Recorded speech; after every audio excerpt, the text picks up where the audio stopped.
It is the most seductive lie in the history of sports. It begins with a color, red. It feeds on a legacy, Monza.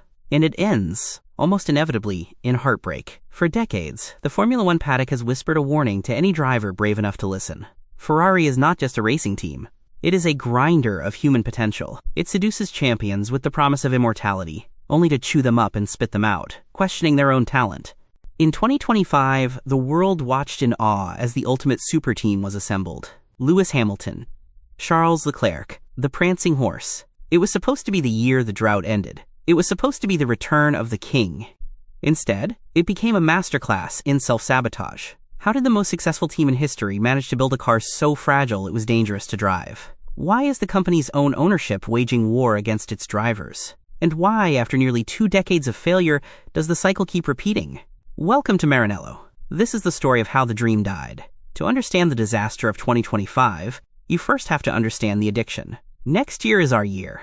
It is the mantra of the Tifosi, the sea of red that floods the grandstands of Monza every September. It is a phrase that marks the end of every disappointing season, a coping mechanism for a fan base that has been driven slowly insane by near misses and management collapses. There is a saying in the paddock, everyone is a Ferrari fan. Even if they say they aren't, they are a Ferrari fan. This is the gravitational pull that brought Lewis Hamilton to Italy. Why leave a legacy at Mercedes? Why risk a reputation built on 105 wins and 7 world titles? Because of the aura, the allure of being the one man who could walk into the factory in Maranello, lift the weight of a nation, and bring the championship home. It is a romantic notion. In theory, you are following in the footsteps of giants. You imagine yourself standing on that podium, the Italian anthem playing, the crowd beneath you. You wonder if you, yes you, can be the savior to end a title drought that has stretched on for nearly 20 years. But the romance ends the moment the visor goes down. The reality of 2025 hit Lewis Hamilton and Charles Leclerc not with a whimper, but with a vicious dose of shock. The transition from the preseason hype to the on-track reality was jarring.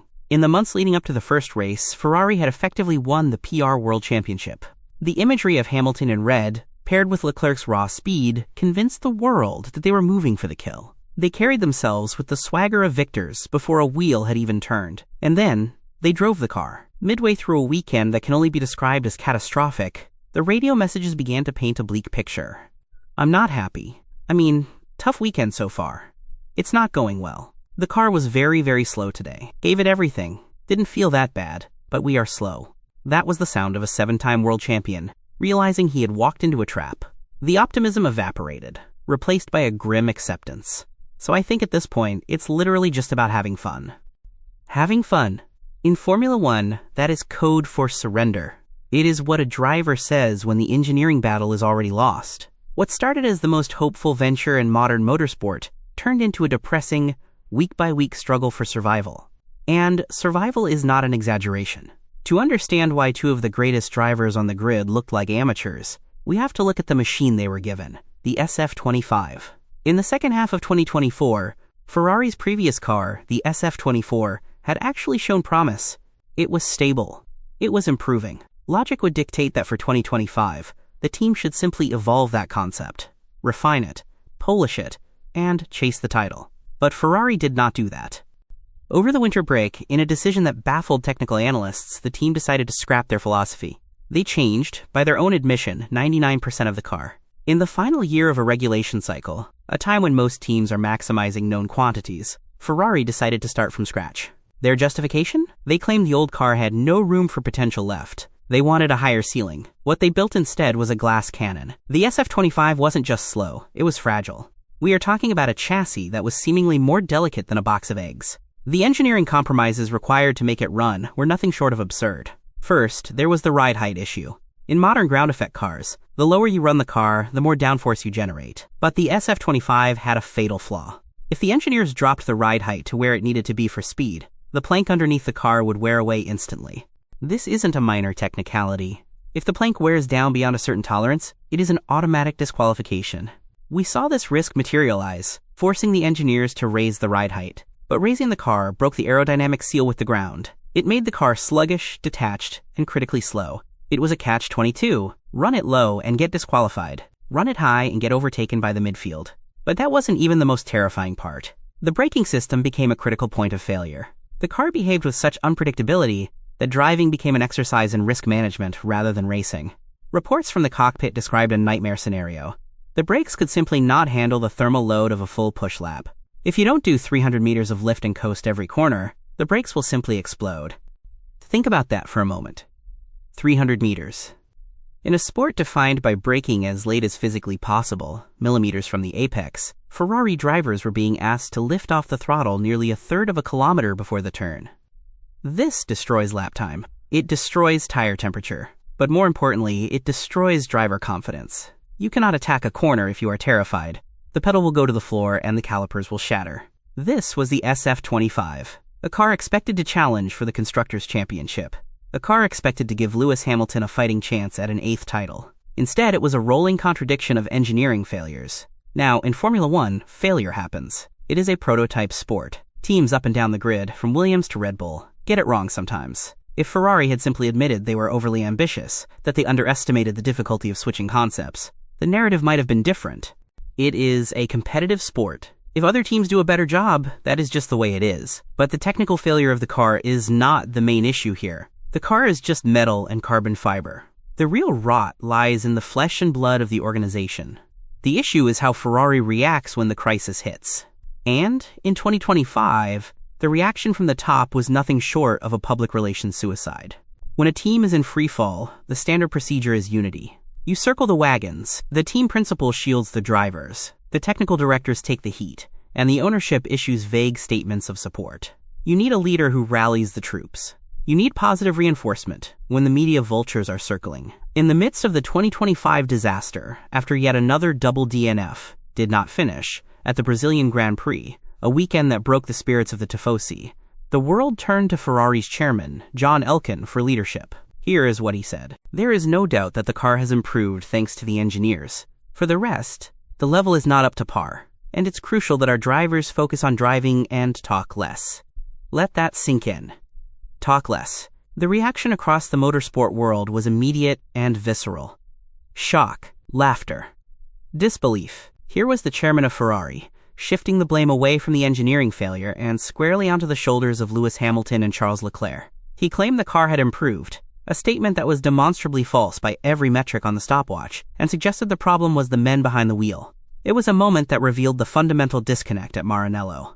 Elkann seemingly thought this interview would project strength. He thought it would sound like the tough love of Enzo Ferrari. Instead, it gave the world permission to roast him.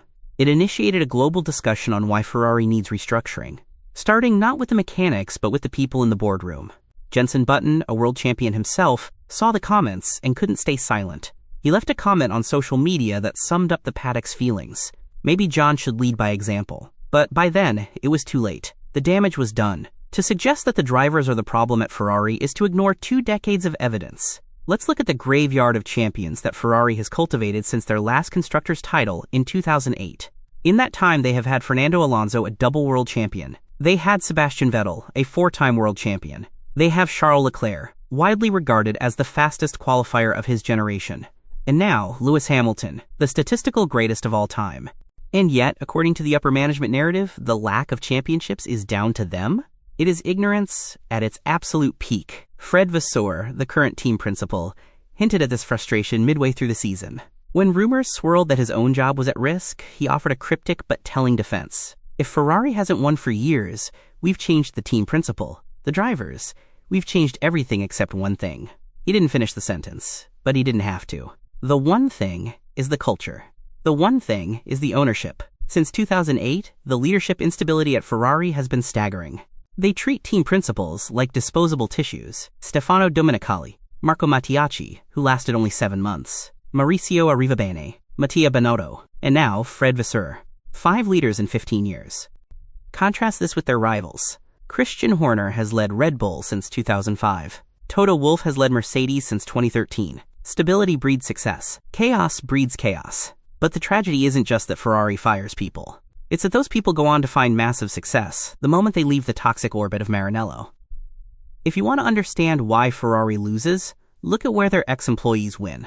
The list of talent that has walked out the door of Maranello, only to build championship-winning machines elsewhere, is an indictment of Ferrari's internal environment.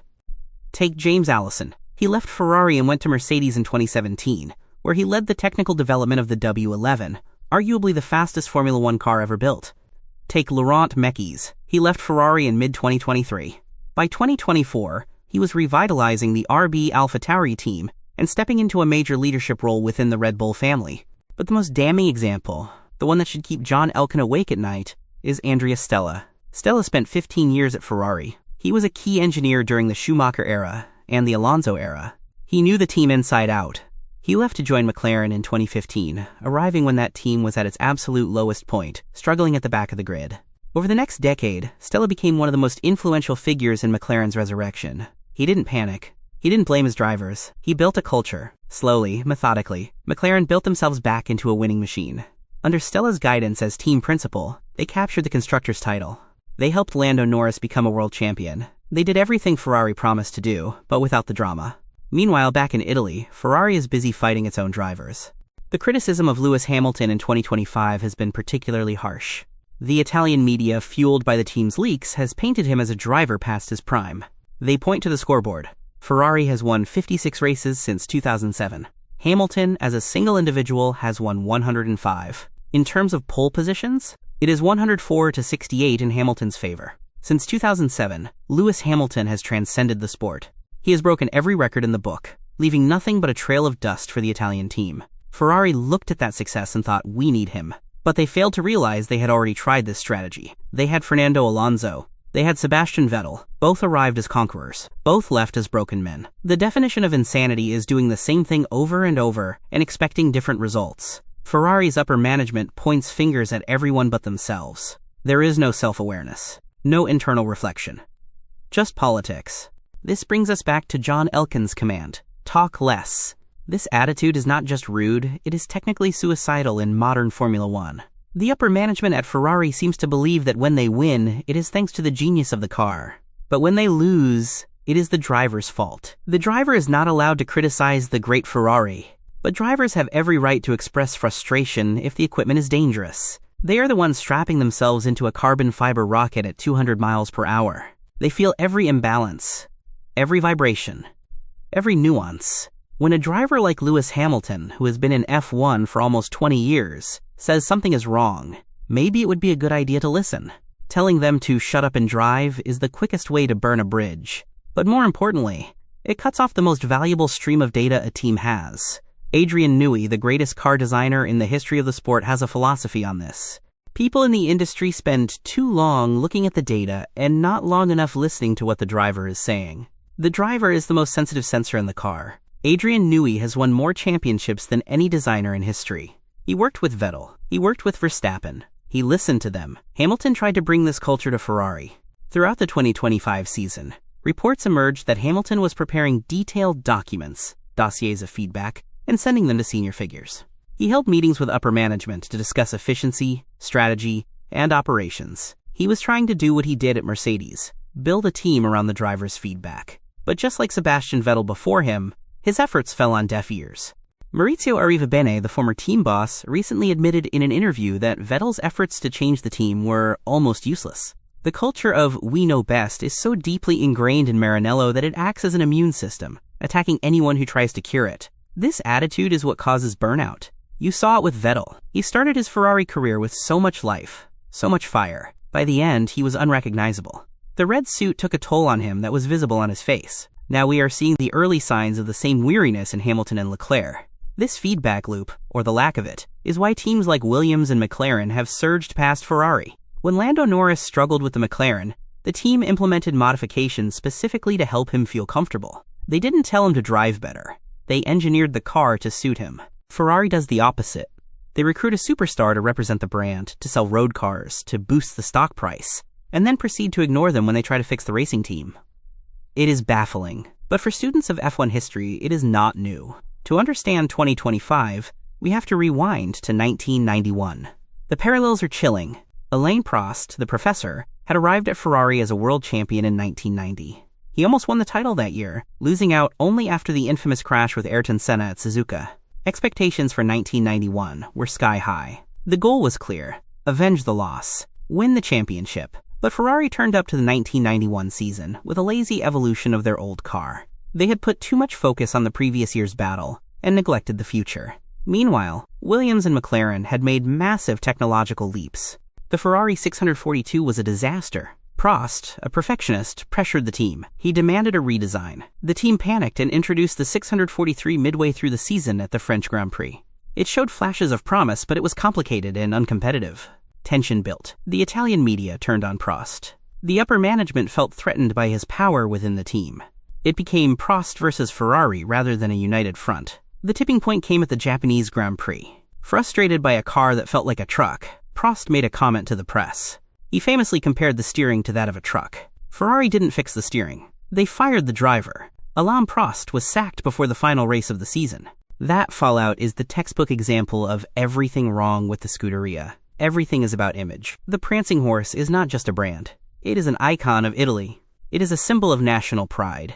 And because of that, it is too proud to admit when it is wrong. But there is one exception to this rule. One outlier in history where the system actually worked. The Schumacher dynasty. When Jean Todt joined Ferrari in the early 90s, he inherited the same mess we see today. Politics, inconsistency, pressure from the top. He knew that if Ferrari was ever going to win, the culture had to change. But he couldn't change the owners. So he built a wall. He brought in Michael Schumacher, the reigning double world champion. But Schumacher didn't come alone. He brought the dream team, Ross Brawn on strategy, Rory Byrne on design. Together they formed a secret pact. They operated as a state within a state. Jean Todt acted as a human shield, absorbing the political pressure from the Fiat executives and the Italian press, ensuring that Michael and the engineers could work in peace. In 1996, Todt was actually at risk of being sacked. Michael Schumacher stepped in and issued an ultimatum. If Jean goes, I go. That unity, that refusal to let the politics infiltrate the garage, was the foundation of their dominance. Inside their circle, it was just an obsession with performance. That era remains the blueprint. It is the proof that Ferrari can win. But they can only win when they let their drivers and leaders do what they do best, without interference. Somehow everyone in Formula One understands this lesson except Ferrari themselves. So where does that leave us now? The 2025 season is effectively a write-off. The car was not good enough to compete for wins, let alone a title. The team's best bet was to switch focus entirely to the new regulations arriving in 2026. But will the 2026 car be fast? Your guess is as good as mine. Nobody knows who will nail the new regulations. It is a lottery. But there is always hope, or perhaps delusion, that Ferrari will outgrow their stubbornness. We look at the talent pool, and we weep for the wasted potential. Ferrari is sitting on a gold mine. They have world-class facilities. They have vast resources. They have the most passionate mechanics in the pit lane. The guys who are on fire with pit stops all season, doing their job perfectly while the management failed them. And they have the drivers. Lewis Hamilton may have struggled in his first year in red, but we must remember, a swap of this magnitude takes time. Only 2 drivers in F1 history have changed teams after driving with one for more than 10 years. Those 2 are Lewis Hamilton and Michael Schumacher. Schumacher struggled in his first season at Ferrari in 1996. The car was a dog, but he kept pushing. He kept building. There is a feeling, a hope, that the same will happen with Lewis. The adjustment period is brutal, but his ability is permanent. And Charles Leclerc, he was born to race for this team. He is resilient. He has experienced hardships that would break lesser men. He loves Ferrari with a purity that the management perhaps doesn't deserve. But talent is not enough. Ferrari will not see major success again if they cannot remove the self-induced obstacles that have held them back for years. They need to stop the politics. They need to stop the blame game. They need to listen to the censors in the cockpit. How great would it be to see a proper title fight? Not one that lasts 10 races, but a season-long war? How great would it be to see Lewis Hamilton go for one last dance in a car that is actually capable of winning? It is the ending the sport deserves. But whether Ferrari can get out of their own way to provide it, that remains the ultimate question.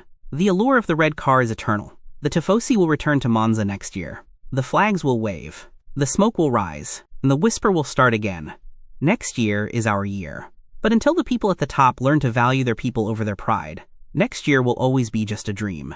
If you want to understand more about the technical side of F1's regulation changes, or if you think Ferrari is doomed to repeat history forever, let me know in the comments below. Thanks for watching, and I'll see you in the next one.